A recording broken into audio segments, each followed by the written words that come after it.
Hey folks, thank you for coming to the coming civil war over general purpose computing, the sequel to this talk I gave last year at 28C3 in Berlin, the coming war on general purpose computing. In a nutshell, the hypothesis of that talk was that computers and the internet are everywhere. The world is increasingly made of computers. We used to have separate categories of devices. We had, washing machines and VCRs and phones and cars, and now we just have computers in different boxes. A car is just a computer that we put our body in. A 747 is a flying Solaris box full of SCADA controllers. Hearing aids and pacemakers and other prostheses are just computers that we put inside our body. And that means that all of our socio-political problems in the future are going to have a computer inside them. And that means that we'll always, forevermore, have regulators saying, make it so that self-driving cars can't be programmed to drag race, or make it so that bioscale assemblers can't make harmful organisms or restricted compounds, Schedule 1 narcotics. That is, make me a general-purpose computer that runs every program except for one program that pisses me off, the mythical Turing-complete -1 computer. We don't know how to make computers that can run all the programs we can compile except for the one that pisses off a regulator or disrupts a business model or abets a criminal. The closest approximation we have for that device is a computer with spyware on it out of the box. Computers that watch everything we do in case we do the wrong thing, and then it intercedes and says, I can't let you do that, Dave. A computer that runs secret programs designed to be hidden from the owner of the device, which the owner can't override or kill, DRM, in other words. These computers are a bad idea for two significant reasons, or at least two that I can think of. The first one is that they don't solve problems. Breaking DRM is not hard for bad guys. The copyright war's lesson is that DRM is always broken with near immediacy. Because DRM only works if the I can't let you do that, Dave program remains a secret. Once the most sophisticated attackers in the world liberate that secret, it's available to everyone else too. The second reason is that DRM has inherently weak security and makes all of our security overall more weak. Certainty about what software is on your computer is fundamental to good computer security. If you're not allowed to know what software is running on your computer, then you can't make it secure. Designing the I can't let you do that, Dave facility into computers creates an enormous vulnerability that anyone who hijacks that facility can do things to your computer that you can't find out about, much less override. And once a government has solved a problem with DRM, there's this perverse incentive to make it illegal to tell people things that might undermine the DRM. Things like, this is how DRM works. Or there's a flaw in this DRM that would let an attacker secretly switch out your webcam and listen through your mic. I've had a lot of feedback from various distinguished computer scientists, technologists, civil libertarians, and security researchers after this talk. And I believe that within those fields, within the field of people who agree broadly that owners should be allowed to control what runs on their device, there is a widespread consensus that all things being equal, computers are more secure, and society is better served when the owners of computers can control what software runs on them. But let's examine for a moment what that would actually mean, how you design computers so that owners know what's running on them. Most computers today are fitted with TPMs, Trusted Platform Modules. This is a secure coprocessor mounted on the motherboard, and the specification of these TPMs are published, and an industry body certifies compliance with those specifications. To the extent that this industry body is doing its job and that the spec is good, it's possible to be reasonably certain that you have a real functional TPM inside your computer that faithfully implements the spec. The TPM is secure in that it contains some secrets, cryptographic keys.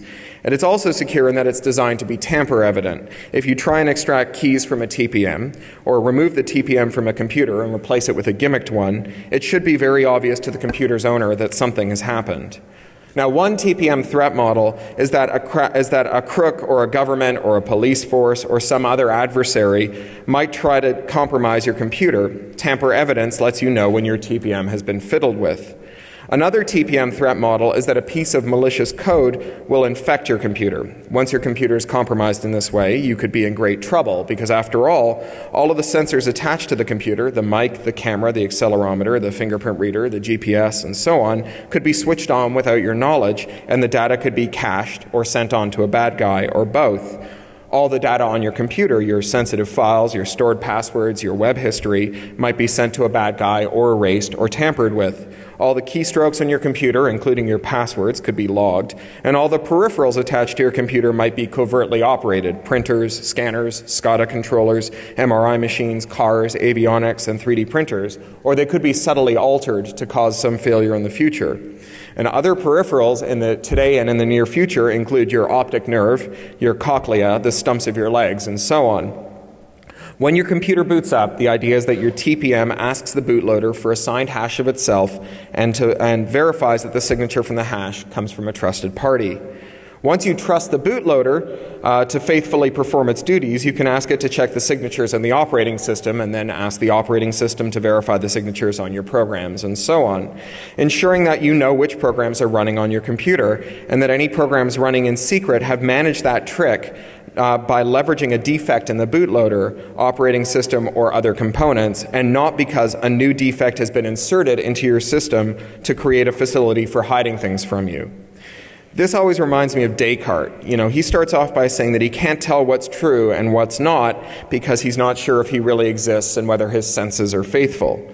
He finds a way of proving that he exists and that he can trust his senses and that his faculty for reason. And having found that tiny nub of certainty, that thing that he knows that he exists and that his reason is good, he can build an entire stable edifice that he can hang the entire theory of the world off of.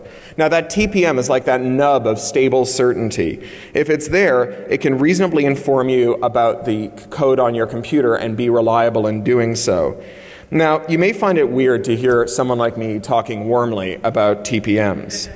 After all, TPMs are the technologies that make it possible to lock phones, tablets, consoles, and even some PCs so that they can't run software of their owner's choosing. Jailbreaking usually means finding some way to subvert or disable a TPM. Now, why on earth would I want TPMs in my computers? As with everything important, the devil is in the details. Imagine for a moment two different ways of implementing TPMs. The first is lockdown.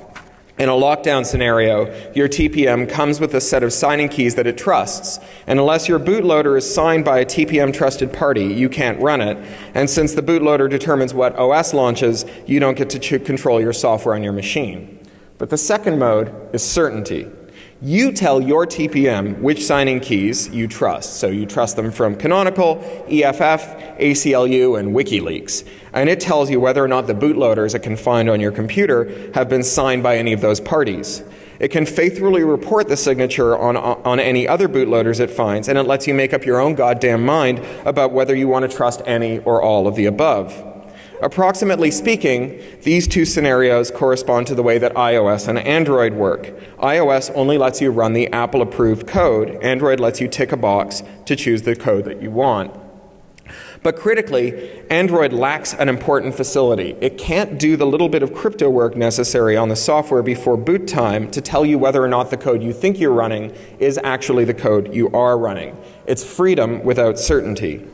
Now, in a world where the computers that we're discussing can see you and hear you, where we insert our bodies into them when they fly our planes and drive our cars, where they're surgically implanted inside us, certainty becomes a very big deal. Which is why I like the idea of a TPM, assuming that it's implemented in that certainty mode and not in the lockdown mode. Now, if that's not clear, think of it this way. The war on general-purpose computing is what happens when the control freaks in government and industry demand the ability to remotely control our computers. The defenders against that attack are also control freaks. They're like me, but we happen to believe that device owners should have control over our computers and not governments or corporations. Both sides want control, but they differ on which side should have control. Now, control requires knowledge. If you want to be sure that songs can only be moved onto an iPod and not off of the iPod needs to know that the instructions being given to it by the PC to which it's tethered are emanating from Apple-originated iTunes and not from something that impersonates iTunes in order to get the iPod to give it access to those files. That's how you accomplish the Roach Motel.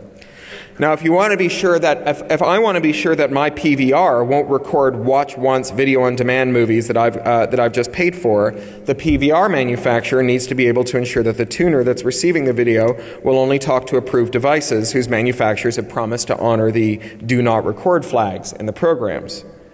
Now, if I want to be sure that you aren't watching me through my webcam, I need to know I need to know what the drivers are and whether they honor the convention that the little green activity light always comes on when the webcam is running. And if I want to be sure that you aren't capturing my passwords through my keyboard, I need to know that the OS isn't lying when it says that there aren't any software keyloggers on my system. Whether you want to be free or want to enslave, you need to have control and you need to have knowledge. And that's the coming war on general-purpose computers. Now, what I want to investigate today and for the rest of this talk is what happens after we win the war on general-purpose computers, a prospect I call the coming civil war over general-purpose computers. Now, I ask you now to stipulate that we have a victory for the freedom side in the war on general-purpose computing, and that results in computers that lets their owners know what's running on them. Because the computers would faithfully report the hash and associated signatures for their bootloaders, and then the owners could control what was running on their computers, because the computers would allow their owners to specify who was allowed to sign the bootloaders, the OS, and so on. Victory in the war. Now, there are two arguments that we can make for why that would be a good outcome. The first one is the human rights argument. If your world is made of computers, then designing computers to override their owners' decisions has significant human rights implications. Today, we worry that the Iranian government might demand import controls on computers so that only those capable of spying on people are operated inside its borders. Tomorrow, we might worry about whether or not the British government, notorious control freaks, would demand that when the NHS funds your cochlear implants, that they're designed so that they can't hear extremist speech, or that they log it and report it, or both. Now, that's the first argument, human rights. The second argument is the property rights argument. Now, we like the doctrine of first sale. It's an important piece of consumer law. It says that once you buy something, it belongs to you, and you should have the freedom to do anything you want with it, even if that hurts the vendor's interests. DRM opponents like me, we like saying if you bought it, you own it. Property rights are an incredibly powerful argument to have on your side, especially in America, where strong property rights enforcement are seen as the foundation of all social remedies. This goes double for Silicon Valley, where you can't swing a cat without hitting a libertarian who believes that the major or only role for government is to enforce property rights and the contracts around them. Which is to say that if you want to win a nerd fight, property rights are a powerful weapon to have in your arsenal. And not just nerd fights, policy fights too. That's why copy fighters hate the term intellectual property, this being a synthetic, ideologically loaded tune popularized in the 1970s as a replacement for regulatory monopolies, which is what we used to call intellectual property. It's a lot easier to convince a government that your property needs defending than that your monopoly isn't big enough or expansive enough. Now, this is where the Civil War part comes in. Human rights and property rights both demand that computers not be designed for remote control from governments and corporations and so on. That is, that owners should be allowed to specify what OS they're going to run, to freely choose the nub of certainty from which they will suspend the scaffold of their computer's security. Remember that security is relative. You are secured from attacks on your ability to freely use your music if you can control your computing environment, which erodes the music industry's security to charge rent on a use-by-use basis for your purchased music. If you get to choose the nub from which the scaffold will dangle, you get control and the power to secure yourself against attackers. If the Recording Industry Association of America or the government or Monsanto get to choose the nub, they get to control and they get the power to secure themselves against you. So we all agree that at the very least, owners should be able to know and control what happens on their computers. But what about users? Users of computers don't always have the same interests as owners of computers. And increasingly, we will all be users of computers that we don't own. Now, where you come down on the conflicts between owners and users of computers will end up being one of the most meaningful ideological questions in technology's history. And there's no easy answer I know of for guiding these decisions. I'm going to spoiler my own talk. Usually my talks end with calls to action. Here's what we should do next. This talk doesn't have that because I don't know what to do next, which is why I'm presenting it to this audience, because I hope you'll have some ideas. Now let's start with a position we'll call property maximalism. If it's my computer, I should have the absolute right to dictate the terms of use to anyone who wants to use it. If you don't like my terms, don't use my computer, find someone else's. Now, how would that work in practice? We'd use some combination of initialization routine, tamper evidence, law, and physical control. For example, when you turn on your computer for the first time, you might initialize a good secret password, possibly signed by your private key. Now, without that key or password, no one is allowed to change the list of trusted parties from which your computer's TPM will accept bootloaders. And we could make it against the law to subvert this system for the purposes of booting operating systems that the device's owner has not approved. That would be a pretty cool law in some ways. It would make spyware incredibly illegal, and it would also ban secret initialization of DRM. We could design the TPM so that if you remove it or tamper with it, it's really obvious. Give it a fragile housing, for example, that's hard to replace after the time of manufacture, so that it's really obvious to a computer's owner if someone has modified the device, possibly putting it in an unknown and untrustworthy state. And we could add some kind of additional security to the computer's housing, strong physical locks and human guards and so on. Now, I can see a lot of benefits from this, but there are unquestionably downsides as well. Think for a moment about self-driving cars. There are a lot of these around, of course. They come out of Google and elsewhere, and it's easy to understand how, on the one hand, self-driving cars would be incredibly awesome. After all, we are, collectively as a species, terrible drivers. Cars kill the shit out of us. Seriously, it's the #1 cause of death in America for people aged 5 to 34. Now, I've been hit by a car, and I've also cracked up a car, and I'm willing to stipulate that I have no business behind the wheel. It's also easy to understand how we might be nervous about people homebrewing their own self-driving car firmware. On the other hand, on the one hand, we'd want the source for all of our cars to be open so that we could subject it to rigorous scrutiny and make sure that it's doing what it says it does and as free from flaws and defects as it can be. And on the other hand, though, it would be plausible to say cars are safer if they use a locked bootloader that only trusts government-certified firmware that comes from the Department of Motor Vehicles. And now we're back to whether or not you get to decide whether your computer is doing what you want it to do. Now, there are a couple of problems with this solution of locking car firmware. The first one, of course, is that it won't work. It won't work for the same reason that DRM doesn't work in the copyright wars. Firmware locks are just not effective against determined adversaries. People who want to sow some mayhem with their custom firmware will always be able to. What's more, this is not a good security approach. If vehicular security models depend on all other vehicles being well behaved and no unexpected behaviors arising, we are all dead meat. Self-driving cars must be conservative in their approach to their own conduct and liberal in their expectation of other people's conduct. This is the same advice you got on day one of driver's ed, and it's good advice whether you're driving the car or the computer is driving the car. But there's another problem with it. It's a wider social problem, and it's that this solution of locking car firmware invites some very sticky and ugly parallels. Remember the old days when we talked about the information superhighway, and you heard lots of people from the record and movie industry talking about driver's licenses for the information superhighway? If we can justify securing our physical roads by demanding that the state or a state-like entity gets to certify the firmware of the devices that cruise on its lanes, how could we articulate a policy explaining why the devices on our equally vital metaphorical roads with comparable firmware locks for PCs, tablets, and other devices should not be controlled by the government as well? After all, the general purpose network means that MRIs, spaceships, air traffic control systems, and so on all share a single information superhighway with Game Boys, Arduino-linked fart machines, and dodgy voyeur cams sold by spammers who make them in the Pearl River Delta. And consider avionics and power station automation. This is an even trickier one. If the FAA mandates a certain firmware for 747s, it's probably going to want those 747s designed so that only the FAA can choose what bootloader runs on the 747.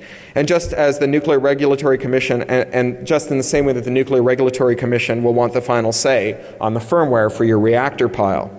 Now, this may be a problem for the same reason that a ban on modifying car firmware is. It establishes the idea that allowing the authorities to control your software load is a good way to solve our social problems.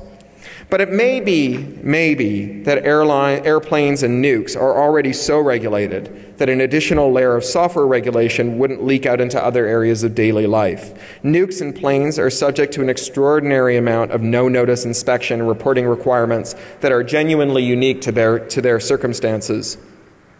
But there's a bigger problem with this owner-control market. What about the people who only use computers and not the people who own computers? This is not a group of people whom the IT industry has a lot of sympathy for on the whole.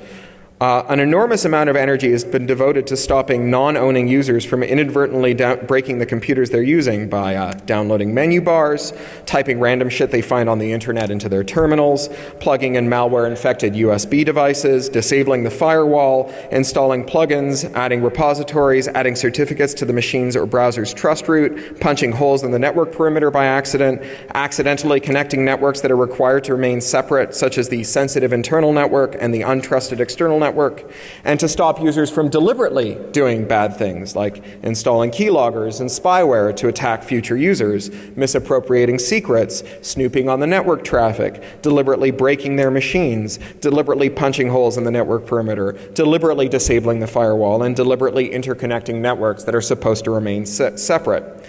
There's a kind of symmetry here. DRM and its cousins are deployed by people who believe that you can't and shouldn't be trusted to set policy on the computer that you own. If systems are deployed by IT systems are deployed by computer owners who believe that computer users can't be trusted to set policy on the computers they use. As a former systems administrator and CIO, I'm not going to pretend that users aren't a challenge. But I think that there are good reasons to treat users as having rights to set policy on the computers that they don't own. I want to start with an easy one, that what I think of as the simple one, which is the business case. Because human rights are always harder to explain than profit. In America, of course, money talks and bullshit walks. When we demand freedom for owners, we do so for a lot of reasons. But one important one is that computer programmers can't anticipate all of the contingencies that their code might run up against.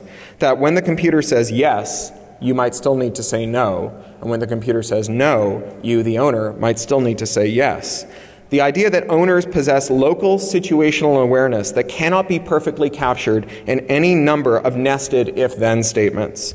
This is where communism and libertarianism ironically converge. Now this guy, Friedrich Hayek, who's kind of the archduke of capitalist thought, believed that expertise was diffuse and that you were more likely to find the situational awareness necessary for good decision-making very close to the decision itself. Devolution gives better results than centralization. And then there's this guy. Marx believed that in the legitimacy of workers' claims over their working environment, saying that the contribution of labor was just as important as the contribution of capital, and demanded that workers be treated as the rightful owners of their workplace with the power to set policy there. For totally opposite reasons, both of these guys believed that the people at the coalface should be given as much power as possible. The death of mainframes was attended by an awful lot of concern over users and what they might do in the enterprise. In those days, users were even more constrained than they are today. They could only see the screens that the mainframe let them see and only undertake the operations that the mainframe let them undertake.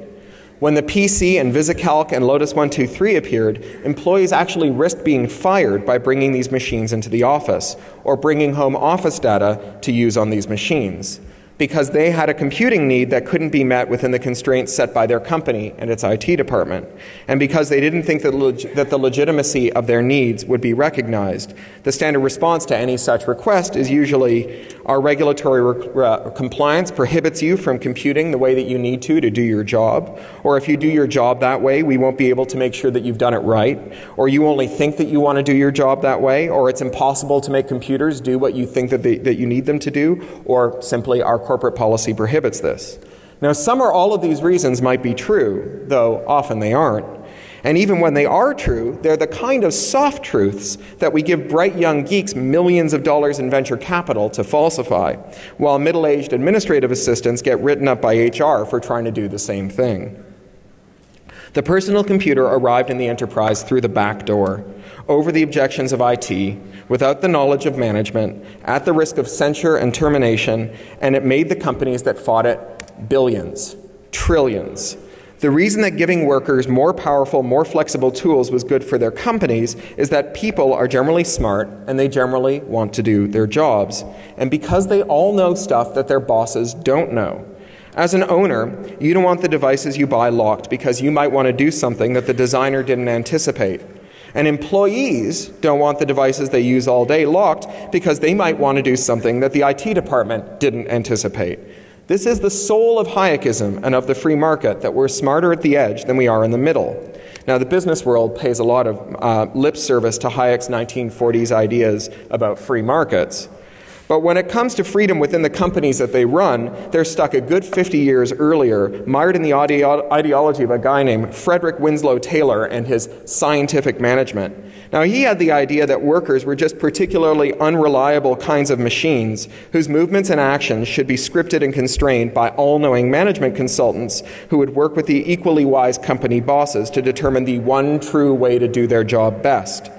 In other words, the ideology that let Toyota cream Detroit's Big Three during the car wars in the 1980s. So, letting enterprise users do stuff that they think will allow them to make more money for their companies sometimes makes their companies more money. And also, scientific management is about as scientific as trepanation or Myers-Briggs tests. The business case for user rights is a good one, but I really just wanted to get it out of the way so that I could get down to the real meat of this talk. The human rights dimension of user rights. Now, this may seem a little weird on its face, but bear with me. This is a guy named Hugh Hare. Earlier this year, I saw a talk by him. He's the director of the biomechatronics group at the MIT Media Lab. Some of you have probably seen him do a talk. He's got some TED Talks on YouTube. It's electrifying. Now, he starts out by showing a bunch of slides of cool prostheses that they're building in the lab, you know, legs and feet and hands and arms. Each device that uses, even this device, they use focused magnetism to suppress activity in the brains of people with untreatable severe depression to an amazing effect. And then he shows this slide. This is a slide of him climbing a mountain, and you can see that he's buff and he's clinging to the rocks like a gecko, and it's pretty awesome. And then you see the whole slide. He doesn't have any legs. He's just got these cool mountain climbing prostheses. He looks down at the audience from where he's been standing and walking around on the stage the whole time, and he says, "Oh yeah, didn't I mention that? I'm robot from the knee down." And he pulls up his trousers. And then he proceeds to run up and down the stage like a mountain goat. It's one of the most amazing things you've ever seen. Now, the first question, when I saw him speak, the first question anybody asked was, how much do these cost? And he named a price that would buy you a nice brownstone in central Manhattan or a terraced Victorian in Zone 1 in London. So the second question anyone asked was, well, who's going to be able to afford these? And he answered, why? Everyone, of course. If you have to choose between a 40-year mortgage or legs, you'll choose the legs every time. Which is all by way of asking you to consider the possibility that there are going to be people, potentially a lot of people, potentially you, who are users of computers that they don't own, where those computers are going to be part of their bodies. Now, I think most of the technology world can understand why you, as the owner of your cochlear implants, should be legally allowed to choose what firmware runs on them. After all, when you own a device that is surgically implanted in your skull, it makes a lot of sense to give you the freedom to choose your software vendor. Maybe the company that made your implant had the very best signal processing algorithm when they were inserted into your head. But what happens when a competitor gets a superior algorithm next year? Should you be doomed to inferior hearing for the rest of your life or for the life of that competitor's patent? This is a problem that can't be overcome by mere code escrow and publication. That's the sort of thing that would protect you if the company that made your ears went bankrupt. You need to have the freedom to choose. Code publication won't do it. That code publication only protects you from sloppy or sneaky code that lets bad guys do bad things to your hearing. Now, this is a problem that only is overcome by the ambiguous right to change the software, even if the company that made your implants is still a going concern. So that's great if you're the owner of your cochlear implants. But what about users of cochlear implants? Consider the following scenarios. Say you're the minor child of deeply religious parents who pay for your cochlear implants, and they ask for the software that makes it impossible for you to hear blasphemy. Do you have the right to change your software load? Or you're broke, and a commercial company wants to sell you ad-supported implants that listen in on your conversations and insert contextual ads that trigger discussions about the brands that you love. Or your government is willing to install cochlear implants, but they want to archive and review everything that you hear without your knowledge or consent. Is that far-fetched? Well, last month, the Canadian Border Agency was forced to abandon its plans to fill Canada's airports with hidden high-fidelity microphones that would listen in and log every single conversation in the airports. Will the Iranian government or the Chinese government take advantage of this if they can do so? Now, speaking of Iran and China, there are plenty of human rights activists who believe that bootblocking is the start of a human rights disaster. It's no secret that there are high-tech companies that have been happy to build lawful intercept backdoors into their equipment to allow for warrantless secret access to your communications. These backdoors are now standard, and so even if your country doesn't want that capability, it will still be there. Now, in Greece, there's no legal requirement to have lawful interception backdoors on telecoms equipment. But during the 2004-2005 Olympic bidding process, an unknown person or agency switched on the dormant lawful intercept capacity in the country's phone switches and captured a large amount of private communication from the highest levels, and then switched that capacity off again. Surveillance in the middle of the network is nowhere near as exciting as surveillance at the edge of the network might be, whether that edge of the network is in your ear or in your laptop. As the ghosts of Mr. Hayek and Marx will tell you, there's a lot of interesting stuff happening at the coalface that never makes it back to the central office. Even so-called democratic governments know this. That's why the Bavarian government illegally installed this Bundestrojaner, state Trojan, on people's computers, gaining access to their files and keystrokes and much else besides.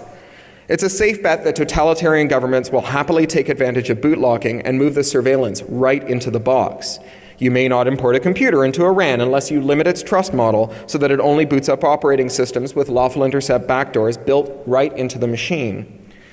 Now, assume that we get the user control model, where the first person to use a machine gets to initialize a list of trusted keys and then lock it with a secret or some other authorization token. All this means is that the state's customs agents have to unbox every computer and initialize it with the state's key. Now, maybe you'll be able to do something that overrides that trust model, but by design, this system will be heavily tamper-evident, meaning that a secret policeman or an informant can tell at a glance whether you've locked the state out of your system. And it's not just repressive states, of course. Remember that there are 4 major customers for existing censorware, spyware, lockware, and surveillance. There's repressive governments, there's large corporations, and then there's schools. And finally, paranoid parents. That is to say, the technical needs of helicopter parents, school systems, and enterprises are convergent with the governments of Syria and China. They may not have the same ideological ends, but they have awfully similar technological means to achieve their individual ends. We are very forgiving of these institutions as they pursue their ends. You can do almost anything if you say that you're protecting shareholders or children. For example, you may remember that there was widespread indignation from all sides when it was revealed that some companies were requiring prospective employees to hand over their Facebook login credentials as a condition of employment. Those employers argued that they needed to be able to review your lists of friends and what you said to them in private before determining whether or not you were suitable for employment. Facebook logins were fast becoming the workplace urine testing of the 21st century. A means of ensuring that your private life doesn't have any unsavory secrets lurking in it, secrets that might compromise your working life. Now, the nation wasn't buying this. As soon as the story broke, Senate hearings and editorials, the whole country rose up against the idea of Facebook logins for prospective employees.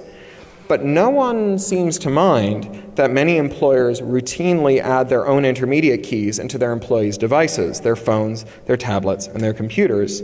This allows them to spy on your internet traffic even when it's secure, with TLS and a lock showing up in your browser. It gives your employer access to any and all sensitive data that you access from the job, whether it's your union's message board, or your bank, or your Gmail account, or your HMO, or your doctor's private patient messaging area, or Facebook. There's a wide consensus that this is okay because the laptop, phone, and tablet your employer issues to you are not your property, they're the company's property. And yet, the reason employers give us these mobile devices is because there is no longer any meaningful distinction between personal life and working life. Corporate sociologists who study the way that we use our devices find time and again that employees are not capable of maintaining strict divisions between work and personal accounts and devices. America is the land of the 55-hour work week, a country where few professionals take any meaningful vacation time, and when they do get away for a day or two, they do so in the company of their work-issued devices. Even in traditional workplaces, we recognize the human rights of workers. We don't put cameras in the toilets to curtail employee theft. If your spouse came by the office on your lunch break and the two of you went into the parking lot so that she or he could tell you that the doctor says the cancer is terminal, you would be aghast and furious to discover that your employer had been spying on you with a hidden microphone during that conversation. But if you use your company laptop to access Facebook on your lunch break, wherein your spouse conveys to you that the cancer is terminal, the exact same message, you're supposed to be okay with the fact that your employer has been running a man-in-the-middle attack on your machine and now knows the most intimate details of your life. There are plenty of instances in which rich and powerful people, and not just corporate peons and children and prisoners, will be users instead of owners. Every car rental agency would love to be able to LoJack the cars they rent to you. Remember that a car is just a computer you insert your body into. Not to mention that they would love to log all the places you've been to for marketing purposes and analytics. There's money to be made in finagling the GPS in the rental car to ensure that your routes always take you past certain billboards or restaurants. But in general, the poorer and younger you are, the more likely that you are to be a tenant farmer in some feudal lord's computational lands. The more likely that your legs will simply cease to walk if you get behind on payments on them. Meaning that any thug who buys up your debt from a payday lender can literally and legally threaten to take your legs away, or your eyes, or your ears, or your arms, or your insulin, or your pacemaker, if you don't come up with the next payment. Before I discussed how owner override would work, some combination of physical access control and tamper evidence designed to give owners of computers the power to know and control what bootloader an OS was running on their machines. Now, how would a user override work? I think effective user override would have to leave the underlying computer intact, so that when the owner took it back, she could be sure that it was in the state that she believed it to be in. In other words, we need to protect users from owners and owners from users. Here's one model for it, and I say that saying that with the free stipulation that I'm not a cryptographer and not a security expert, in the hopes that some of you will tell me how I'm wrong and how to improve on this idea. Now imagine that there's a bootloader that can reliably and accurately report on the kernels and OSs it finds on the drive. This is a prerequisite for any of these control situations, whether it's the government or corporations controlling how you use your computer, you controlling how you use your computer, or users controlling how they use the computers they use. So one way or another, I believe that we're going to end up with this in our systems. Now, give the bootloader the power to suspend any running OS to disk, encrypting all its threads and parking them. And then the power to select another OS from the network or from some external drive. So I walk into an internet cafe and there's an OS running that I can verify. I can be sure that this is the bootloader that I think it is. And I can see right away that it has a lawful interception backdoor for the police. It stores all my keystrokes, all my files, and all my screens in an encrypted blob that the state can decrypt. Now, say I'm an attorney or a doctor or a corporate executive or just a normal human who doesn't like the idea of his private stuff being available to anyone who's friends with a dirty cop who will decrypt that blob for him. So I do some kind of three-finger salute with the F keys, and I drop into a minimal bootloader shell, one that invites me to give the net address of an alternative OS or insert some kind of drive. The cafe owner's operating system is parked. I can't see inside it anymore. But the bootloader can assure me that it is dormant and not spying on me as the OS fires up. And when it's done, all my working files are trashed, and the bootloader confirms that too. Not just because this keeps the computer's owner from spying on me, but because this keeps me from leaving malware that attacks the user's owner. There will be technological means of subverting this, but there is an enormous world of difference between starting from a design spec that aims to protect users from owners and owners from users than one that says that users must always be vulnerable to the owner's dictates. Fundamentally, this is the difference between freedom and openness, between free software and open source. This is where the war between free and open acquires some real shooting munitions. Now, human rights and property rights often come into conflict with each other. For example, in most places, landlords aren't allowed to enter your home without adequate notices, and in many places, hotels can't throw you out if you overstay your reservation, provided that you pay the rack rate posted on the door. Or think of repossession of leased goods. Cars, for example. These are limited by procedures that require notice and the opportunity to rebut claims of your delinquent payments.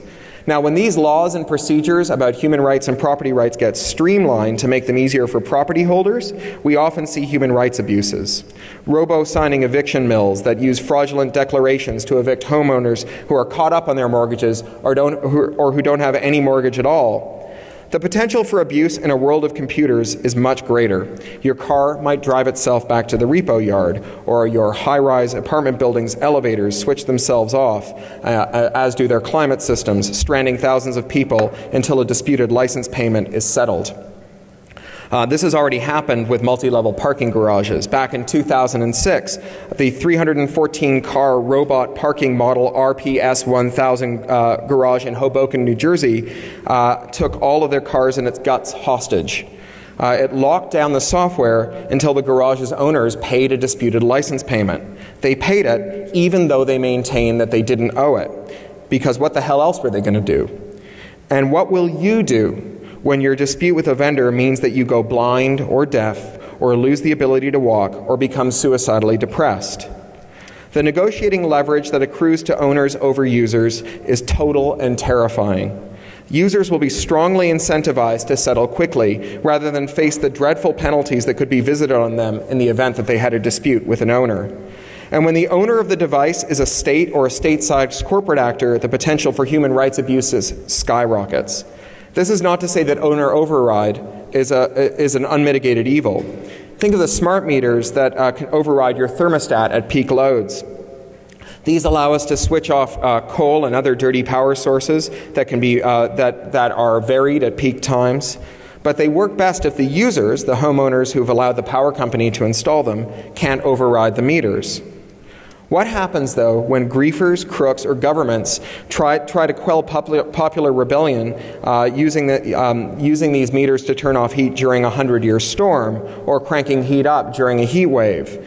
The HVAC system in your house can hold the power of life and death over you. Do we really want it designed to allow remote parties to do stuff with it even when you disagree with them? The question is, once we create a design norm of devices that users can't override, how far will it creep? Especially risky would be the use of owner override after payday, to offer payday loan-style services to vulnerable people. Can't afford artificial eyes for your kids? We'll subsidize them if you let us redirect their focus to sponsored toys and sugar snacks when you go to the store. But foreclosing on owner override probably means that there will be poor people who will not be offered some technology at all. If I can LoJack your legs, I can lease them to you with the confidence of my power to repo them if you default on your payments. And if I can't, I may choose not to lease you legs at all unless you've got a lot of money to begin with. But if your legs can decide to walk away to the repo depot without your consent, you would be totally screwed the day that muggers, rapists, griefers, or the secret police figured out how to hijack and own that facility. It gets even more complicated, of course, because you are the user of many systems in the most transitory way, whether those are subway turnstiles, elevators, or the blood pressure cuff at your doctor's office, or a public bus or airplane. It's going to be hard to figure out how to create user overrides that aren't nonsensical, like just because I'm sitting in seat 14A, I get to change the firmware load on the airplane. Though we can start by saying that a user is someone who is the sole user of a device for a meaningful amount of time, although of course meaningful is going to be a very contentious issue. This isn't a problem that I know how to solve. Unlike the war on general-purpose computers, the civil war over general-purpose computers seems to present a series of conundra without any obvious, to me, solutions, which is why I'm talking to you about them. These problems may be a long way off, and of course they'll only arise if we win the war on computers first. But come Victory Day, when we start planning out our constitutional Congress for the new world where regulating computers is acknowledged to be the wrong way to solve social problems, let's not paper over the division between property rights and human rights. This is the sort of the division that, while it festers, puts the most vulnerable people in our society in harm's way. Agreeing to disagree on this one is no longer good enough. We need to start thinking about now about the principles that will apply when the day comes. Because if we don't start now, it's going to be too late. Thank you.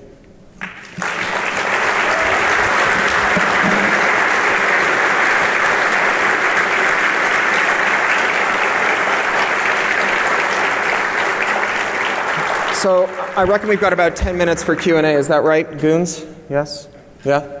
5 minutes? Yeah. So I know that this is a very abstract talk. It's not a talk I would give to a general audience, but it's one that I hope you folks will have some good feedback on. Go ahead. So with lobbyists and stuff, the average citizen is totally disenfranchised. What hope do we have in this war? What hope do we have in the war on general-purpose computing?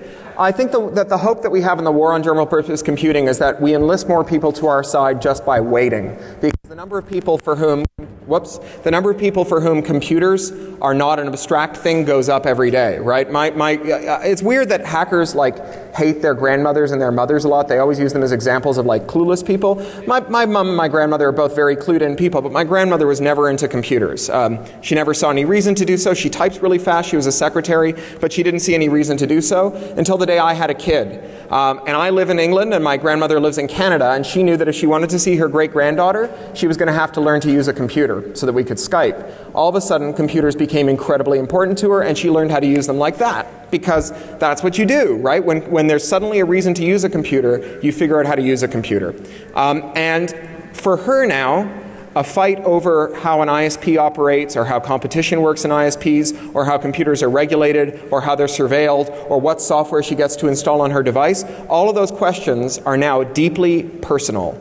If we can relate any issue about computer policy to her ability to Skype with her great-granddaughter, we can win. We'll get her on side. The number of people for whom the technology per se is not important, but what it does is vital, goes up every single day. And every one of those people are going to be on our side. We just have to hope that things don't get so screwed up between now and when, sort of everybody has the consciousness that this group might have, or that EFF has, of the underlying role of computers in all these other policy areas. But if we can resist that over screwed upness, we'll have an army at our command. So for me, I feel like that's an important fight, and I'm going to keep on fighting it. But I feel like we've all suddenly looked around and we've realized that pretty much everyone agrees that King George is a dick, and it's time for a revolution. But we're like, there's this other thing where some of us think property rights is more important than human rights, and some of us think human rights is more important than property rights. Let's agree to disagree on that while we're fighting this war, and maybe we'll just let time sort it out. It'll probably sort itself out. And in fact, it didn't sort itself out. It put a whole population of people in chains, and then ended with one of the most grotesque wars ever fought in any country, and continues to reverberate through to today. And I kind of feel like if you're at the Constitutional Congress and you showed up having thought about this human rights and property rights question for a few years beforehand, and you've been quietly building consensus that this was an important issue to solve today and not to punt, how much harm could you have averted? So I'd like us to start thinking about it. Next question. One more. Okay. Yeah. So since they sort of exposing the Department of Facebook logins, how are the availability of public data over their platforms that are widely spread? You get a public information from APIs that aren't really that we participate in the